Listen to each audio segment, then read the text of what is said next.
Wayyaa akkam jirtu nagaa jirtu hordoftoota keenya har'alee oduu gammachiisaa tokkoon deebinee dhufneerra. Artistiin Qaxalee fi artistiin yeroo gabaabaa keessatti dhageettii guddaa argate.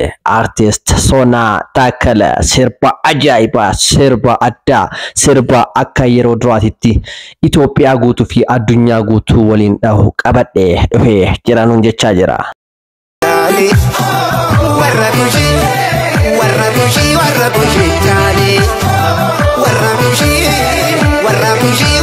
Artistiin Qaxalee Oromoo kana namni hin beekne ni jira jedhee yaadu maaliif sirbi isaa guutuu addunyaatti miiliyootaan kan dhageeffatamee fi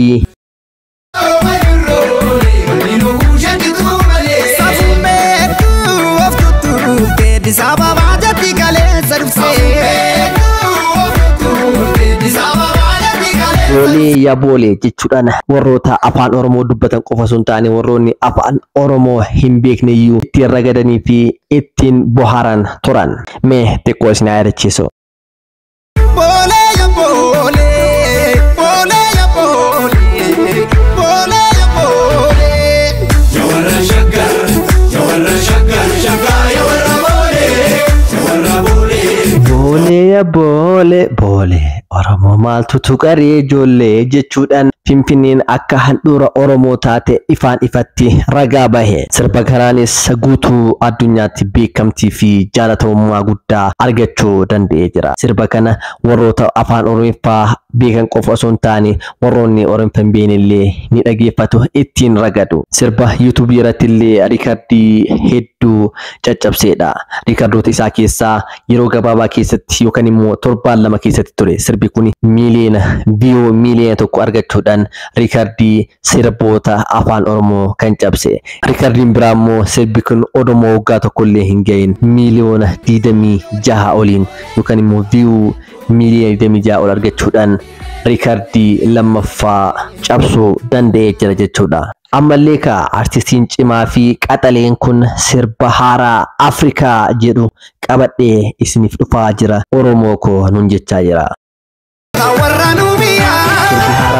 Kunis mata dureen isaa Afrikaa yoo jedhu dura booleen yookaan Finfinneen kan Oromooti jedhee amma immoo Afrikaan kan Oromooti jechuuf deema ta'a yookaan immoo handhuurri Afrikaa ilmaan kush Oromoodha jechuuf deema ta'a. Mee walumaan kan dhageeffannu yookaan immoo walumaan itti kan dhufnu ta'a. Garuu hangasiif namoonni hunduu YouTube yookaan immoo chaanaala sirbi kun irratti gadhiifamu akka duraa chaanaala nama biraa irratti gad hin dhiifamu. Chaanaaluma mataa isaa yookaan immoo Sonaa Taakkala irratti akka gadhiifamu matama isaa irraa adda baafannee jira jechuudha. Kanaafuu Oromoo koo hanga sirbi kun gadhiifamu deemtanii chaanaalii sirbi kun irra gadhiifamu kan immoo chaanaala Sonaa Taakkala Official jedhamu subscribe gochuudhaan subscribe isaa ol guddistanii kumaatama seensistanii akka sirbi kun yoo gadhiifamu yeroo tokkoon miiliyoonotaan laalamu akka gootan gamanumaan isin gaafadha. Kanaaf artistoota Oromoo Qaxalee kana akka hin dhabneef waan dandeenyu arginee qarshii kennuu fi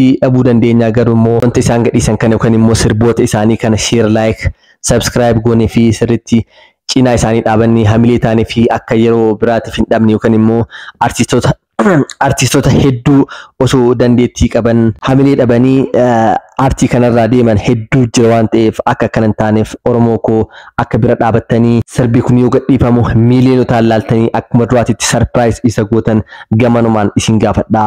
Oromoon galaana waa saba bicuu seete jedhe galaanummaa keessan akka itti agarsiistan shakkii tokko hin qabnu. Qophiin keenya har'aas kanumarratti goolabaa. Namoonni chaanaala kanaafis haaraa taatan subscribe, like gochuun maatii ta'uudhaan wantoota garagaraa sirboota oduulee waqtawaa fi wantoota barsiisoo fi bashannansiisoo yeroo hunda isiniif gadhiisnu yeroodhaan akka isin bira ga'uuf subscribe gootanii maatii nu taatanii akka nullee gargaartanii fi nu bira nu cinaa dhaabattan deeggartan gamanumaan isin gaafannaa.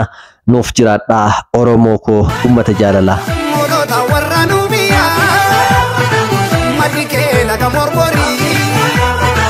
Kan bulchu warra baamiyaa.